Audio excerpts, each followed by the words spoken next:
Hello दोस्तों, मैं हूं अक्षय नंदांशी और ये मेरा चैनल टेक्निक स्टडी। आज के इस वीडियो में हम ऋग्वेदिक काल पे आए हुए कुछ क्वेश्चंस डिस्कस करेंगे और उसके आंसर जानने की कोशिश करेंगे। मैं चाहता हूं कि आप एक टास्क करिए, इस वीडियो को देखते समय आपका जो कोई भी आंसर आता है और कितने क्वेश्चन सही आए हैं वो आप मुझे कमेंट करके बताइए। तो चलिए देखते हैं पहले क्वेश्चन में आपको पूछा है कि पूर्व वैदिक या ऋग्वैदिक संस्कृति का काल किसे माना जाता है। ऑप्शन ए 1500 ईसा पूर्व से 1000 ईसा पूर्व, ऑप्शन बी 1000 ईसा पूर्व से 600 ईसा पूर्व, ऑप्शन सी 600 ईसा पूर्व से 600 ईस्वी सन, या ऑप्शन डी इनमें से कोई नहीं। दोस्तों, आपको पता है कि वैदिक संस्कृति का जो काल है उसे दो भागों में डिवाइड किया गया था। पहला भाग था पूर्व वैदिक काल और दूसरा भाग था उत्तर वैदिक काल। तो पूर्व वैदिक काल का जो कालखंड था वो ऑप्शन नंबर ए 1500 ईसा पूर्व से 1000 ईसा पूर्व के बीच में था और टोटल वैदिक संस्कृति का काल था वो 1500 ईसा पूर्व से 600 ईसा पूर्व तक था। चलिए देखते हैं क्वेश्चन नंबर 2। क्वेश्चन नंबर 2 में आपको पूछा है कि उत्तर वैदिक संस्कृति का काल किसे माना जाता है। पूर्व वैदिक काल को 1500 ईसा पूर्व से 1000 ईसा पूर्व के अंदर डिवाइड किया था और वैसे ही उत्तर वैदिक काल को हमने 1000 ईसा पूर्व से 600 ईसा पूर्व तक डिवाइड किया है। तो इसका सही ऑप्शन हो जाएगा ऑप्शन नंबर बी। इसके बाद देखते हैं क्वेश्चन नंबर 3। क्वेश्चन नंबर 3 में आपको पूछा है कि आर्य शब्द का शाब्दिक अर्थ क्या है। ऑप्शन है वीर या योद्धा, ऑप्शन बी श्रेष्ठ या कुलीन, ऑप्शन सी यज्ञकर्ता या पुरोहित, या ऑप्शन डी विद्वान। तो आंसर बहुत इजी है। आर्य शब्द जो कि ऋग्वैदिक काल में सबसे पहले यूज हुआ था तो उसका अर्थ है श्रेष्ठ या कुलीन। चलिए इसके बाद देखते हैं क्वेश्चन नंबर 4। क्वेश्चन नंबर 4 में आपको पूछा है कि प्रारंभिक आर्यों के बारे में निम्न कथनों में से कौन सा सही नहीं है। नीचे दिए हुए कुछ कथन है उसमें से कौन सा ऑप्शन गलत है ये आपको जानना है। ऑप्शन ए वे संस्कृत बोलने वाले थे, ऑप्शन बी घुड़सवारी किया करते थे, ऑप्शन सी कई झुंडों में भारत पहुंचे, या ऑप्शन डी वे मुख्यतः नगरों में निवास करते थे। दोस्तों, आर्य लोगों के बारे में एक कथन ऐसा है जो कि गलत है, जो कि ऑप्शन नंबर डी है, वे मुख्यतः नगरों में निवास किया करते थे। आर्य समाज की पहले की जो सभ्यता थी उस सभ्यता के अंदर नगरों का निवास होता था, वो नगरीय व्यवस्था थी, और आर्य की जो सभ्यता थी वो ग्रामीण सभ्यता थी। बाकी ऊपर के तीनों सही है। इसके बाद देखते हैं क्वेश्चन नंबर 5 जिसमें पूछा गया है इसमें से किस फसल का ज्ञान वैदिक काल के लोगों को नहीं था। ऑप्शन ए जौ, ऑप्शन बी गेहूँ, ऑप्शन सी चावल, या ऑप्शन डी तंबाकू। देखिए, जौ और गेहूँ तो हो नहीं सकती क्योंकि जौ और गेहूँ उनकी मुख्य फसल थी। चावल जो थे उनको ज्ञात थे, इसलिए इसका ऑप्शन है डी तंबाकू। तो क्वेश्चन नंबर 5 का आंसर है डी तंबाकू, जो कि आर्य लोगों को ज्ञात नहीं थे। इसके बाद देखते हैं क्वेश्चन नंबर 6 जिसमें पूछा है किस वेद में प्राचीन वैदिक युग की संस्कृति के बारे में सूचना दी गई है। ऑप्शन है Rigveda, option B Yajurveda, option C Atharvaveda, option D Samaveda. तो इसका सही आंसर है ऑप्शन नंबर ए ऋग्वेद। इसके बाद देखते हैं क्वेश्चन नंबर 7 जिसमें पूछा है कि निम्नलिखित में से उत्तर वैदिक काल में लिखे गए ग्रंथों का सही क्रम कौन सा है। ऑप्शन देख लीजिए, वेद ब्राह्मण आरण्य उपनिषद, ऑप्शन बी वेद उपनिषद ब्राह्मण आरण्य, ऑप्शन सी उपनिषद वेद ब्राह्मण और आरण्य, या ऑप्शन डी वेद आरण्य ब्राह्मण और उपनिषद। इसका सही आंसर है ऑप्शन नंबर ए, जिसमें बताया गया है कि वेद सबसे पहले लिखे गए थे, उसके बाद में ब्राह्मण लिखे गए, उसके बाद आरण्य लिखे गए और उसके बाद में उपनिषद लिखे गए। इसके बाद देखते हैं क्वेश्चन नंबर 8 जिसमें पूछा गया है कि वेदों की संख्या कितनी है। ऑप्शन है ए 2, ऑप्शन बी 3, ऑप्शन सी 4, या ऑप्शन डी 5। दोस्तों, बेसिक सवाल है, वेदों की संख्या 4 है, इसलिए इसका सही ऑप्शन हो जाएगा ऑप्शन नंबर सी 4। इसके बाद देखते हैं क्वेश्चन नंबर 9 जिसमें पूछा गया है कि कौन से 3 वेद संयुक्त रूप से वेदत्रयी कहलाते हैं। कौन से 3 ऐसे वेद है जिनको संयुक्त रूप से हम वेदत्रयी कहते हैं। ऑप्शन ए ऋग्वेद, यजुर्वेद और सामवेद, ऑप्शन बी ऋग्वेद, यजुर्वेद और अथर्ववेद, ऑप्शन सी ऋग्वेद, सामवेद और अथर्ववेद, ऑप्शन डी यजुर्वेद, सामवेद और अथर्ववेद। दोस्तों, इसका सही आंसर है ऑप्शन नंबर ए, जो कि ऋग्वेद, यजुर्वेद और सामवेद, इन तीनों को हम वेदत्रयी कहते हैं। इसके बाद देखते हैं क्वेश्चन नंबर 10 जिसमें पूछा गया है कि भारत के राज्य चिन्ह में प्रयुक्त होने वाले शब्द सत्यमेव जयते किस उपनिषद से लिए गए हैं। Option number A Mundak Upanishad, option B Katha Upanishad, option C Isha Upanishad, option D वृदारण्य उपनिषद। इसका सही आंसर है option number A Mundak Upanishad, जहां से सत्यमेव जयते लिया गया है। इसके बाद देखते हैं क्वेश्चन नंबर 11 जिसमें पूछा गया है कि ऋग्वैदिक आर्यों का मुख्य व्यवसाय क्या था।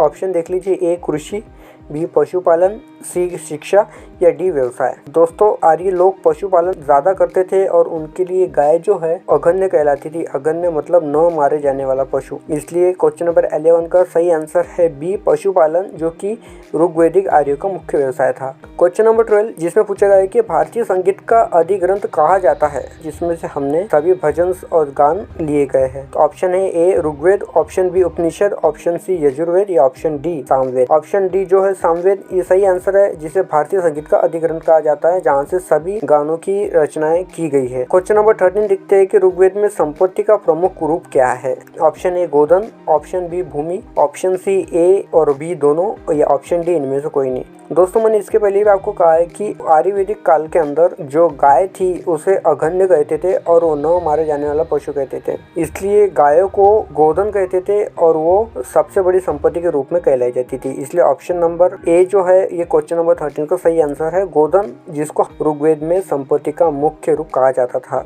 क्वेश्चन नंबर 14 जिसमें पूछा गया है कि ऋग्वेद में किस मंडल में शूद्र का उल्लेख सबसे पहले किया गया है। ऋग्वेद में किस मंडल में? ऑप्शन ए 7वें, ऑप्शन बी 8वें, ऑप्शन सी 9वें या ऑप्शन डी 10वें। दोस्तों ऋग्वेद के 10वें मंडल में सबसे पहले शूद्र शब्द का उल्लेख हमें मिलता है, इसलिए इसका ऑप्शन हो जाएगा D. Question number 14 option number D. इसके बाद देखते हैं क्वेश्चन नंबर 15 जिसमें पूछा गया है कि पुराणों की संख्या कितनी है।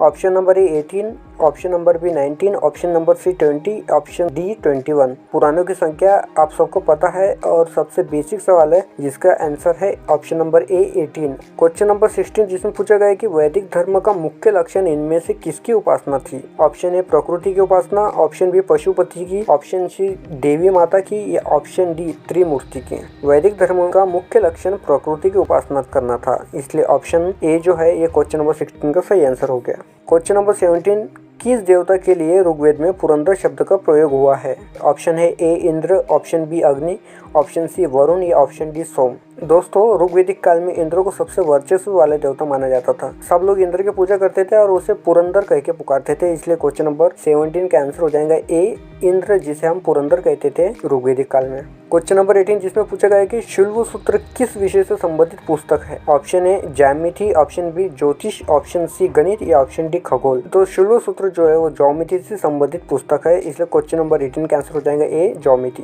क्वेश्चन नंबर 19 देखते हैं अस्तोमा सद्गमय कहाँ से लिया गया है। ए ऋग्वेद से, बी यजुर्वेद से, सी सामवेद से, डी अथर्ववेद से। तो दोस्तों इसका सही आंसर है ऋग्वेद, जहाँ से ये अस्तोमा सद्गमय लिया गया है।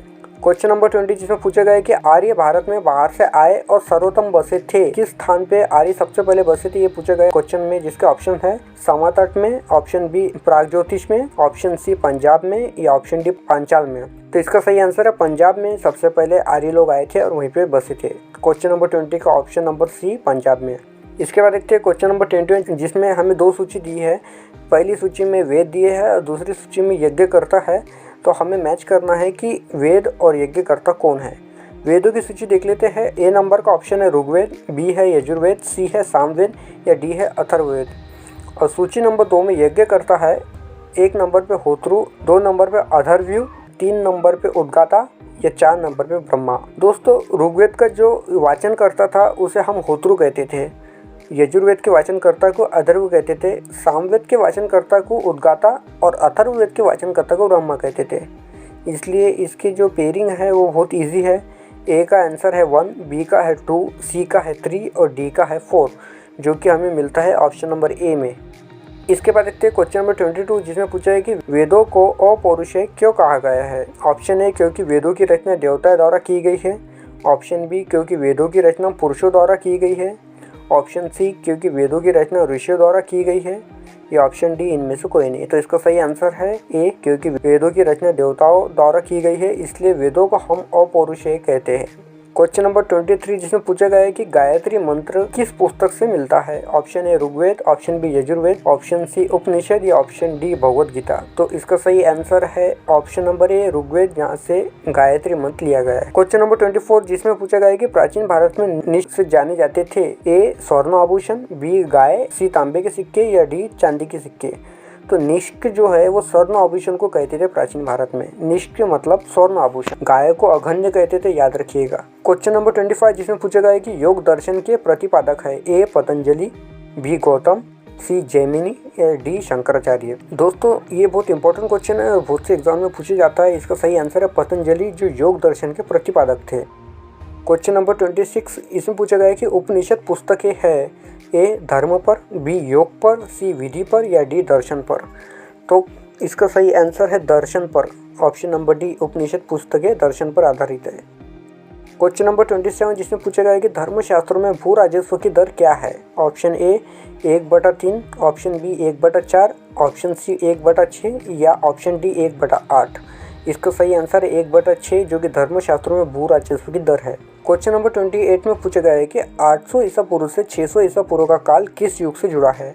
ऑप्शन ए ब्राह्मण युग से, ऑप्शन बी सूत्र युग से, ऑप्शन रामायण युग से या ऑप्शन डी महाभारत युग से। तो इसका सही आंसर है दोस्तों ब्राह्मण युग, जो कि 800 ईसा पूर्व से 600 ईसा पूर्व तक बांटा गया है। क्वेश्चन नंबर 28 का ऑप्शन नंबर ए ब्राह्मण युग सही आंसर हो जाएगा। क्वेश्चन नंबर 29 देखते हैं, जिसमें पूछा गया है कि किस काल में अछूत की अवधारणा स्पष्ट रूप से उदित हुई। ऑप्शन देख लीजिए, ऋग्वैदिक काल में, ऑप्शन बी उत्तर वैदिक काल में, ऑप्शन सी उत्तर गुप्त काल में, ऑप्शन डी धर्मशास्त्र के काल में। तो दोस्तों इसका सही आंसर है ऑप्शन नंबर डी, धर्मशास्त्र के काल में ही अछूत की अवधारणा स्पष्ट हुई थी। क्वेश्चन नंबर 29 का आंसर है option number D.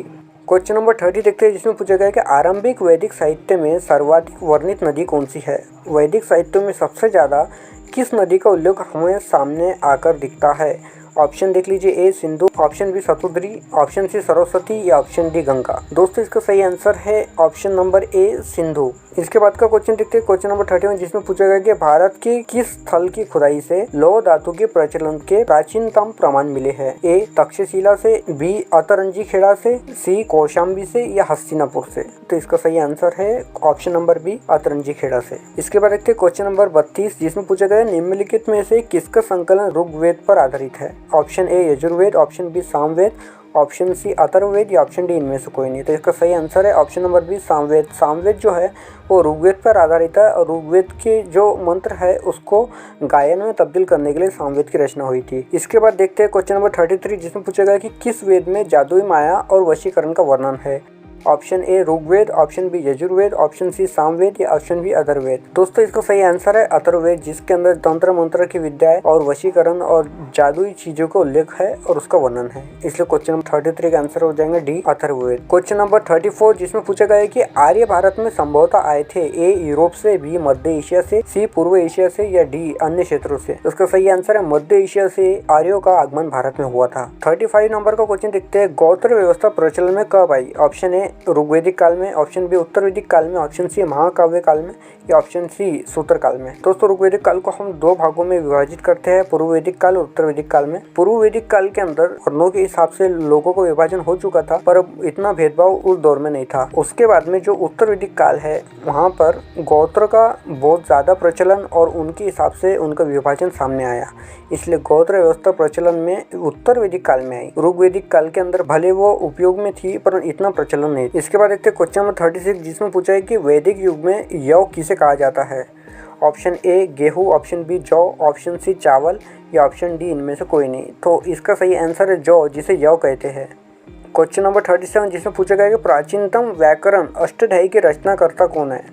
Option A Gautam, option B Kapil, option C Patanjali या ऑप्शन डी पाणिनि। दोस्तों इसका आंसर है ऑप्शन नंबर डी पाणिनि, जिन्होंने अष्टाध्यायी की रचना की थी। क्वेश्चन नंबर 38, जिसमें पूछा गया कि प्राचीनतम पुराण कौन है। दोस्तों अभी मैंने आपको बताया कि पुराणों की टोटल संख्या 18 है, जिसमें से सबसे पहला जो पुराण है वो मत्स्य पुराण है। उसके बाद में भगवत, विष्णु और वायु पुराण इनका क्रम आता है। सबसे पुराना जो है वो मत्स्य पुराण है। इसके बाद देखते हैं क्वेश्चन नंबर 39, जिसमें पूछा गया है कि वैदिक समाज की आधारभूत इकाई थी। ऑप्शन ए कुल कुटुंब, ऑप्शन बी ग्राम, ऑप्शन सी विष या ऑप्शन डी जन। तो इसका सही ऑप्शन है कुल कुटुंब, जो थी वो वैदिक सभ्यता की आधारभूत इकाई थी। क्वेश्चन नंबर 14 पूछा गया है कि ऋग्वैदिक काल के उस सबसे प्रधान देवता की पहचान करें जिसकी स्तुति में 250 सूक्तों की रचना की गई थी। Option A Indra, option B Agni, option C Varun या ऑप्शन डी सूर्य। क्वेश्चन में पूछा गया है कि ऋग्वैदिक काल में ऐसा कौन सा देवता था जिसकी स्तुति में 250 सूक्तों की रचना की गई थी।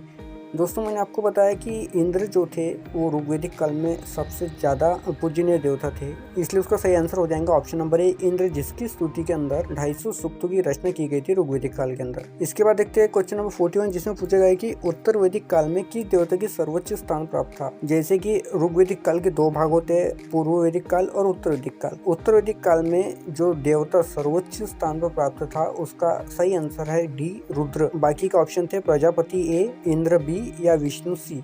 इसका सही आंसर है डी रुद्र, जो कि उत्तर वैदिक काल में सबसे ज्यादा पूजनीय थे। पूर्व वैदिक काल के अंदर इंद्र थे। इसके बाद देखते हैं क्वेश्चन नंबर 42, जिसमें पूछा गया कि ऋग्वेदिक में अगन्य शब्द का प्रयोग किसके लिए किया गया है। इसके पहले हमने डिस्कस किया है कि अगन्य शब्द जो है वो गायों के लिए उपयोग में लाया जाता था। क्वेश्चन नंबर 43, जिसमें पूछा गया कि गायत्री मंत्र की रचना किसने की थी। Option A Vashishtha, option B Vishwamitra, option C Indra या ऑप्शन डी परीक्षित। इसका सही आंसर है विश्वामित्र, जिन्होंने गायत्री मंत्र की रचना की थी। Option number B question number 43। Question number 44, जिसमें पूछा गया कि अवेस्ता और ऋग्वेद में समानता है। अवेस्ता किस क्षेत्र से संबंधित है। ऑप्शन ए भारत से, ऑप्शन बी ईरान से, ऑप्शन सी इजराइल से, ऑप्शन डी मिस्र से। इसका सही आंसर है दोस्तों मिस्र से, जो कि अवेस्ता जो है वो मिस्र से संबंधित है। इसके बाद देखते हैं क्वेश्चन नंबर 45, जिसमें पूछा गया कि आर्यों के आकर्षिक होम सिद्धांत का पक्ष किसने लिया। Option A Pargiter, option B A C Das, option C B G Tilak या ऑप्शन डी जैकोबी। इसका सही आंसर है जैकोबी, इन्होंने आर्यों के आकर्षिक होम सिद्धांत का पक्ष लिया था। क्वेश्चन नंबर 46, जिसमें पूछा गया कि ऋग्वेद में कितने सूक्त है। Option A 1017, option B 1020, option C 1028 या ऑप्शन डी 1128। इसका सही आंसर है दोस्तों 1028। ऋग्वेद में 1028 सूक्त है। क्वेश्चन नंबर 46 का ऑप्शन है सी। क्वेश्चन नंबर 47, जिसमें पूछा गया कि पूर्व वैदिक आर्यों का धर्म मुख्यतः था। ऑप्शन ए भक्ति, ऑप्शन बी मूर्ति पूजा और यज्ञ, ऑप्शन सी प्रकृति पूजा और यज्ञ, ऑप्शन डी प्रकृति पूजा और भक्ति। तो दोस्तों पूर्व वैदिक काल में लोग प्रकृति पूजा और यज्ञ किया करते थे, इसलिए इसका सही आंसर हो जाएगा क्वेश्चन नंबर 47 का ऑप्शन नंबर सी प्रकृति पूजा और यज्ञ। क्वेश्चन नंबर 48, जिसमें पूछा गया कि वेद शब्द का अर्थ क्या है। ऑप्शन ए ज्ञान, ऑप्शन बी बुद्धिमत्ता, ऑप्शन सी कुशलता या ऑप्शन डी शक्ति। इसका सही आंसर है ज्ञान, जो कि वेद शब्द का सही अर्थ होता है। क्वेश्चन नंबर 48 का ऑप्शन नंबर ए। क्वेश्चन नंबर 49, जिसमें पूछा गया कि प्रथम विधि निर्माता कौन है। Option A Manu, option B Chanakya, option C Chandragupta, option D Seleucus. इसका सही आंसर है चाणक्य, जो कि प्रथम विधि निर्माता है। क्वेश्चन नंबर 50, जिसमें पूछा गया कि ऋग्वेद में किस मंडल में शूद्र का उल्लेख सबसे पहली बार किया है। ऑप्शन नंबर ए 7वें, ऑप्शन नंबर बी 8वें, ऑप्शन नंबर सी 9वें, ऑप्शन नंबर डी 10वें। तो इसका सही आंसर है डी 10वें मंडल में ऋग्वेद में शूद्र का सबसे पहली बार उल्लेख किया गया है। तो दोस्तों ये थे कुछ क्वेश्चन जो कि हमने ऋग्वेदिक काल के ऊपर देखे, जो कि एग्जाम पॉइंट ऑफ व्यू से बहुत इंपॉर्टेंट है, जो आप सेंट्रल एग्जाम या स्टेट एग्जाम में देख सकते हैं। अगर आपको मेरा वीडियो अच्छा लगा तो प्लीज़ सब्सक्राइब कीजिए और शेयर करना ना भूलिए। Thank you very much.